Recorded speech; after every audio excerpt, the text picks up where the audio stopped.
sempre.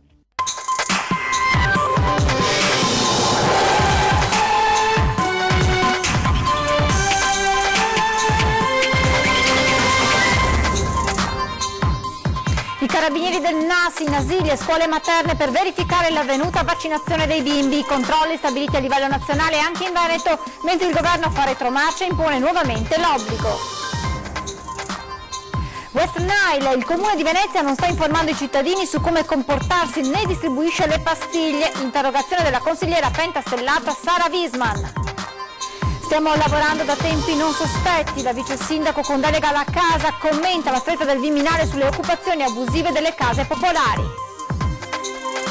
Grazie alla collaborazione di un'attenta cittadina la polizia ha potuto arrestare 3 rapinatori che agivano in strada. Incidente mortale a Bibbione dove un anziano trevigiano è stato investito da un tir mentre si trovava in sella alla sua bicicletta. Per chi delinque si tuffa dai ponti arriverà presto il DASPO urbano, la conferma arriva dal capo della polizia Franco Gabrielli ieri a Venezia per la mostra sulla polizia scientifica. Mostra del cinema ricca di appuntamenti, ma è stato anche e soprattutto il giorno della lezione di cinema del maestro David Cronenberg. Buonasera e ben ritrovati con l'edizione veneziana dei telegiornali di Antenna 3.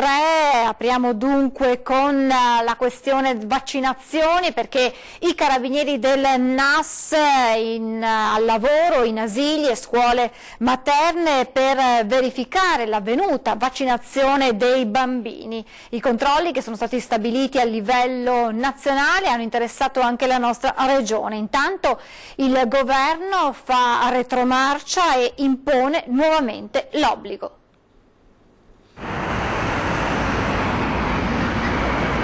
Al suono della campanella di asili e scuole materne si sono presentati anche i carabinieri del NAS. Obiettivo del controllo stabilito a livello nazionale è proprio la verifica dell'avvenuta vaccinazione come predisposto dal decreto Lorenzin. Nelle ore in cui, tra l'altro, il nuovo esecutivo Lega 5 Stelle fa retromarcia e cancella l'emendamento che dava il via libera anche ai bimbi Novax negli istituti italiani. Obbligo di profilassi dunque per andare a scuola, ma è già polemica politica su questo per il PD che attacca la retromarcia dei grillini e la deputata 5 Stelle Baldino, relatrice della modifica che spiega l'obiettivo è cambiare in toto il testo per superare quanto imposto dal governo Gentiloni. Intanto però il comando NAS di Treviso ha coordinato l'attività di controllo nelle province di Treviso, Venezia e Belluno, 15 istituti monitorati a campione, 5 per provincia con 10 uomini dell'arma al lavoro per verificare il rispetto della presenza di un registro anagrafico vaccinazioni. Controllare poi che le autocertificazioni combaciassero con l'anagrafe regionale e i dati USL in merito. L'obiettivo è appunto individuare a livello nazionale eventuali casi di falsificazione della documentazione, sia che si tratti di autocertificazioni sia di certificati da parte delle USL di competenza. I controlli, secondo quanto si apprende, sono partiti già da ieri in nidi e materne e proseguiranno nei prossimi giorni anche negli altri istituti scolastici selezionati a campione. Ma i controlli degli uomini del NAS in questi giorni si sono concentrati anche sull'attività di alcuni ambulanti in centro storico a Venezia. Nel mirino le bancarelle di frutta in zona Cannaregio gestite da cittadini del Bangladesh, assieme ai militari anche i tecnici dell'ULSS. Su 8 attività controllate, 4 sono state sospese per diverse violazioni, dall'omissione, dalla formazione professionale al lavoro in nero, oltre che alla mancanza di procedure di autocontrollo. E adesso virus West Nile, il comune non informa la popolazione, è l'attacco del Movimento 5 Stelle al sindaco di Venezia, Brugnaro. Nell'arco dell'ultimo mese e mezzo si sono registrati ben 10 decessi nella regione Veneto. Sappiamo che la maggior parte della responsabilità va alla regione che è partita molto tardivamente con il piano d'emergenza, però non capiamo perché l'amministrazione comunale non si sia attivata per avvisare i cittadini sui rischi della West Nile e per distribuire le pastiglie larvicida che servono ad prevenire prevenire il proliferare di queste zanzare comuni. Ecco perché il Movimento 5 Stelle, a firma della consigliera Wiesmann, ha presentato un'interpellanza al sindaco Brugnaro e all'assessore all'ambiente.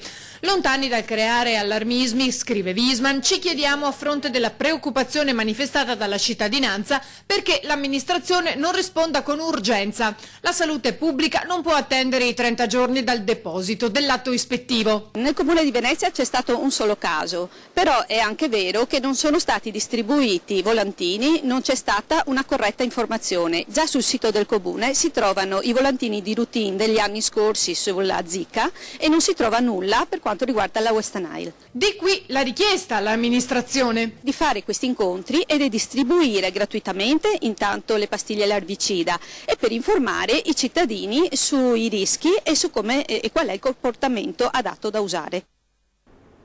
Stiamo lavorando da tempi non sospetti. La vice sindaco con delega alla casa commenta la stretta del Viminale sulle occupazioni abusive delle case popolari. Il Viminale ha inviato alle prefetture le linee di indirizzo per la stretta sulle occupazioni abusive degli alloggi. 5 pagine di direttiva che impongono un censimento degli occupanti da parte dei servizi sociali finalizzato all'identificazione, si legge, degli occupanti e della composizione dei nuclei familiari, segnalando la presenza di minori o di altre persone in condizioni di fragilità, oltre alla verifica della situazione reddituale e delle condizioni di accesso e permanenza sul territorio nazionale. Azioni, sottolinea la vice sindaco con delega alla casa, già messe in atto in tempi non sospetti. Attendiamo che il prefetto ci mandi una richiesta, in effetti i tempi sono molto stretti perché si parla del 30 di settembre. C'è da dire che il lavoro di fatto per quello che ci compete l'abbiamo già fatto, adesso vedremo che cosa servirà più specificatamente rispetto a quello che la circolare chiede, perché noi abbiamo l'analisi compiuta di tutti i nuclei che occupano, di quanta gente, di quanti minori, di quanta disabilità, di quante persone fragili, perché c'è da dire che ci sono anche delle condizioni molto particolari. Dai dati consegnati dalla Prefettura di Venezia alla Commissione parlamentare periferie, su 5.184 appartamenti ATER nel territorio metropolitano, 178 erano occupati senza titolo, di cui 157 a Venezia e 21 negli altri comuni. 110 gli alloggi comunali occupati e il dato comunale a un anno di distanza si è ridotto a 76, interessati quindi 250 alloggi in città. Quindi lentamente, con un lavoro molto preciso e calibrato, siamo arrivati ad avere un numero sempre più contenuto. Devo dire che gli uffici, nel caso specifico gli uffici dei vigili che operano in questo senso, stanno facendo un lavoro accurato con le forze di polizia, con la Polizia di Stato, con la Procura, perché in via del Lavoratore abbiamo sgombrato 3 nuclei con minori.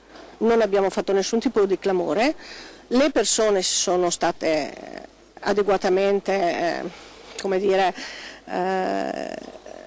istruite sul come fare per poter portare a termine l'operazione e l'abbiamo fatto e non è successo niente. L'obiettivo, prosegue Colle, è dare una casa a chi davvero ne ha diritto e a breve ci saranno novità sul fronte assegnazioni. La circolare finalmente della Regione legata alla legge regionale uscita, a breve emaneremo anche i bandi ERP, quindi non solo il social housing, quindi anche l'edilizia residenziale pubblica pura e di conseguenza tutti gli immobili che stiamo ristrutturando, perché ne stiamo ristrutturando tanti, verranno assegnati di volta in volta. La cronaca, la polizia ha arrestato 3 rapinatori che agivano in strada, fondamentale la collaborazione di una cittadina. Una 46enne veneziana e 2 albanesi di 18 anni sono stati arrestati dalla polizia perché ritenuti responsabili di rapina in concorso aggravata. Si erano organizzati per aggredire le persone per strada e derubarle. Martedì mattina verso le 10:30 sono entrati in azione in viale San Marco a Mestre. I 2 diciottenni hanno puntato un uomo, gli si sono avventati contro e gli hanno preso il borsello, poi sono risaliti in auto dove li attendeva la complice alla guida. La scena però è stata vista da una passante che ha immediatamente allertato il 113 e nel frattempo ha iniziato a seguire i tre, mentre comunicava alla sala operativa gli spostamenti dei rapinatori, che dopo aver percorso via Righi si sono diretti a Marghera. Ad attenderli però c'erano due volanti che li hanno bloccati in via Paolucci. Durante la perquisizione i poliziotti hanno trovato un coltello a serramanico in acciaio, 145 euro, un cacciavite, 2 telefoni e 2 portafogli, tutto provento di furto. Sono stati arrestati. Negli uffici della polizia si è poi scoperto che i due diciottenni sono stati riconosciuti anche da un secondo uomo vittima poco prima di una rapina e che si trovava al commissariato proprio per sporgere denuncia. Stando alle sue dichiarazioni, i due l'avevano bloccato verso le 8:30 in via Fabris, puntandogli un coltello al collo e costringendolo a consegnare cellulare e portafoglio. Oggi la convalida dell'arresto. Shock nel quartiere Castello a Venezia per l'improvvisa morte a soli 32 anni di Giulia Battistetti. La donna è stata trovata senza vita nella sua abitazione dalla madre, una scomparsa che ha sconvolto i familiari ma anche le tante persone che conoscevano la 32enne, grande amante della natura e degli animali. Viene ricordata come una persona riservata ma che sapeva regalare una grande allegria a chi la conosceva. I funerali saranno celebrati domani alle 11 al cimitero di San Michele. Tragico incidente mortale questa mattina a Bibione, un anziano trevigiano in sella alla sua bicicletta è stato investito da un tir. Avrebbe compiuto 78 anni domani, ma non potrà mai festeggiare il compleanno. Dino Favaro di Godega Sant'Urbano, morto questa mattina in un incidente stradale a Bibione. Intorno alle 9 l'uomo, che si trovava in sella alla sua bicicletta, stava percorrendo l'incrocio tra Corso Europa e via Andromeda, a pochi metri dal lungomare, quando, secondo quanto ricostruito dalla polizia locale del distretto Veneto Est, subito intervenuta, l'anziano è stato investito per cause ancora al vaglio degli agenti da un tir condotto da un 39enne di Castelcucco. Immediato l'arrivo sul posto dei sanitari del SUEM, ma il 77enne nell'impatto aveva riportato gravi ferite ed è morto pochi minuti dopo. Favaro lascia la moglie e 2 figlie.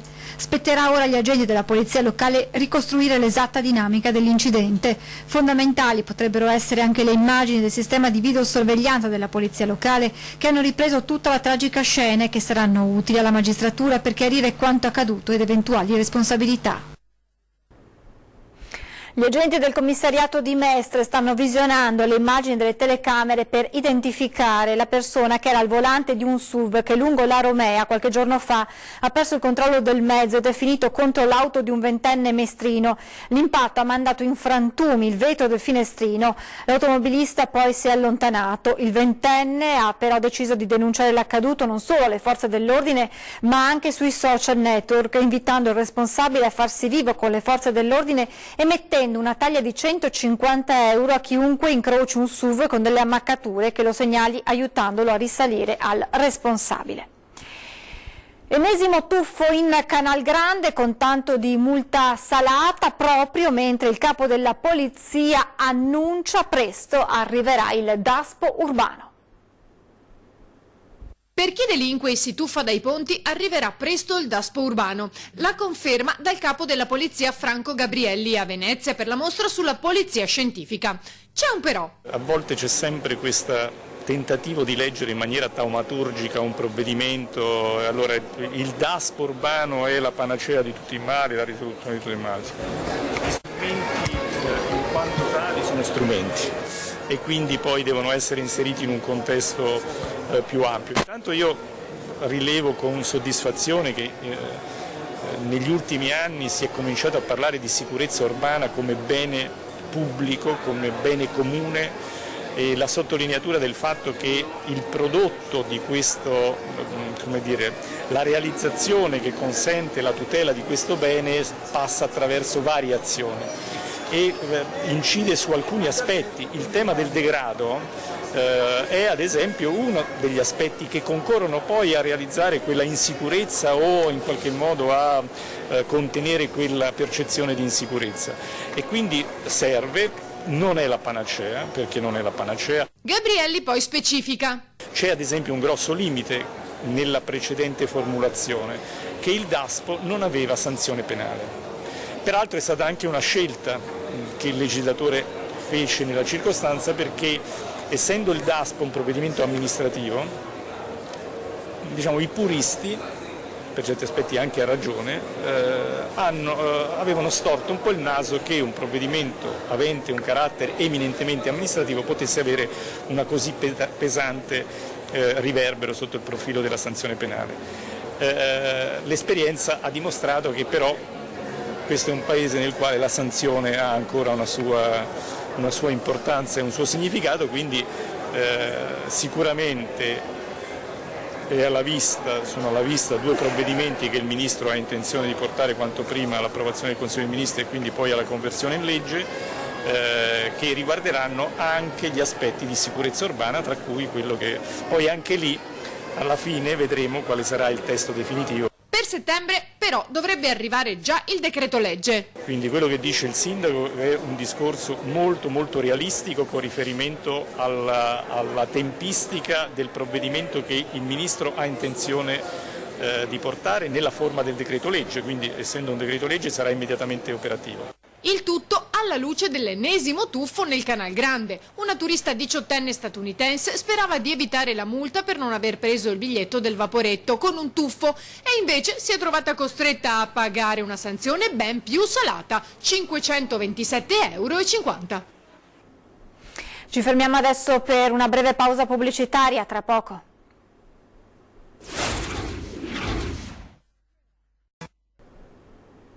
Rieccoci in diretta con l'edizione veneziana dei nostri telegiornali. Tragedia sulle montagne bellunesi, un veneziano di 79 anni è morto dopo essere scivolato in un canale mentre stava facendo una passeggiata tra i boschi. Era da anni che trascorreva le vacanze nella Val di Garès, conosceva bene quei sentieri dove faceva lunghe passeggiate. Anche ieri pomeriggio un 79enne di Venezia, intorno alle 15:30, ha salutato la moglie e si è incamminato per vedere se c'erano funghi. Quando però l'anziano non ha più fatto rientro al campeggio nel quale stava trascorrendo le ferie, la moglie si è preoccupata e ha dato l'allarme. Gli uomini del soccorso alpino hanno raggiunto il posto insieme a 2 unità cinofile, di cui una molecolare, e hanno iniziato a perlustrare i sentieri attorno al campeggio fino a notte fonda, con il supporto anche dei carabinieri. All'alba di oggi altre forze si sono unite nella perlustrazione delle zone da funghi e sulla rete dei sentieri. Poi alle 9 il tragico epilogo. Una squadra di soccorritori ha ritrovato il corpo senza vita dell'anziano in fondo ad un canale nel bosco. Da una prima ricostruzione, presa la direzione verso Casera Vecia, l'anziano sarebbe uscito dal sentiero, finendo sopra salti di roccia da dove sarebbe ruzzolato per quasi 200 metri. La Guardia di Finanza del reparto operativo aeronavale di Venezia questa notte, dopo un inseguimento in laguna, ha fermato 2 pescatori abusivi di vongole. Si tratta di 2 chioggioti di 29 e 42 anni. Quest'ultimo, che pilotava la barca, è stato arrestato per resistenza. Il complice è stato invece denunciato. La coppia è stata sorpresa intorno a Luna, a San Giorgio in Alga, e alla vista delle fiamme gialle ha tentato di scappare. I 2 pescatori durante la fuga hanno speronato il natante dei finanzieri e il loro barchino si è rovesciato. Il carico di vongole è finito in acqua. Cambiamo argomento, andiamo al Lido per la mostra del cinema, ricca di appuntamenti, dall'atteso e terribile Jules 22 sulla strage del Folle in Norvegia nel 2011 alla nutrita pattuglia di film italiani, ma è stato anche e soprattutto il giorno della lezione di cinema del maestro David Cronenberg. The nostalgia there is for the old days of cinema, where you would have a community worshiping in the church of cinema and a communal experience. Il cinema mutato, il cinema che non c'è più. Secondo David Cronenberg l'azione stessa di andare al cinema è cambiata per sempre. La TV, l'avvento di Netflix, il futuro. È la lezione del maestro. Al Lido la masterclass di David Cronenberg, Leone d'oro alla carriera in questo 2018, e omaggiato sempre oggi con la proiezione di uno dei suoi capolavori, M. Butterfly, terribile sguardo sulle ossessioni e l'assenza di confini nell'identità sessuale. La poetica dell'inquietudine, della mutazione, della carne sono stati i capisaldi della prima parte della carriera del regista canadese, oggi più concentrato sulle mutazioni interiori, dell'anima e non del corpo. Tutto cambia e anche il cinema, inteso come Cronenberg lo ha conosciuto da giovane regista alle prime armi. Il cinema, dice, è destinato a diventare come il disco in vinile per la musica. I think cinema is has been permanently disrupted. I think it will never be the same, and I think it might be like vinyl records, perhaps, or people who still type on typewriters. You know, it will be a retro activity. Inquietudine e ossessione, protagonisti della mostra anche nel giorno in cui viene presentata una delle pellicole in concorso, 22 July, il film di Paul Greengrass che ripercorre la strage compiuta il 22 luglio 2011 in Norvegia dal folle neonazista Anders Breivik. Nutrita la pattuglia di italiani, su tutti Valeria Bruni Tedeschi, fuori concorso con il suo nuovo film di forte impronta autobiografica, da regista e coprotagonista, I villeggianti, che ha nel cast fra gli altri Valeria Golino e Riccardo Scamarcio. Vi ricordo l'appuntamento con la nostra programmazione, perché anche questa sera torna puntuale 20:10, l'approfondimento dei nostri telegiornali sui temi di politica e attualità. Questa sera ospiti in studio Jacopo Berti, consigliere regionale del Movimento 5 Stelle, e Domenico Presti della Lega. Appuntamento dunque alle 20:10. Con questa edizione veneziana ci fermiamo qui, vi lascio come sempre le previsioni del tempo, non mi resta che ringraziarvi per essere stati con noi, buona serata.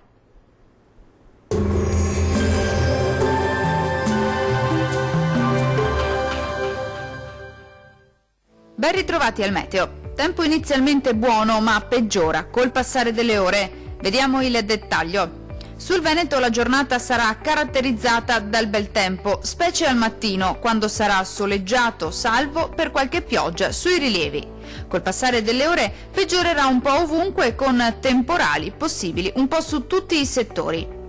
Temperature minime tra 14 e 19 gradi. Valori massimi compresi invece tra 24 e 29 gradi circa.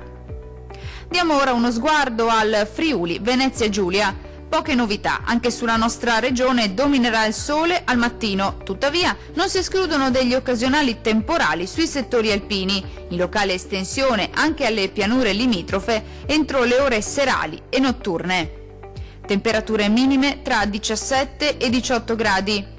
Valori massimi oscillanti invece tra 26 e 28 gradi circa. Vediamo infine la situazione del Trentino Alto Adige. Non cambia di molto la previsione, bel tempo anche sulla nostra regione, sarà infatti ampiamente soleggiato nella prima parte della giornata, ma peggiorerà via via col passare delle ore con rovesci più diffusi e localmente anche forti. Le temperature minime si attesteranno intorno ai 15 gradi. Le massime invece oscilleranno tra i 27 e i 29 gradi circa. Dal meteo di Antenna 3 per ora è tutto, arrivederci!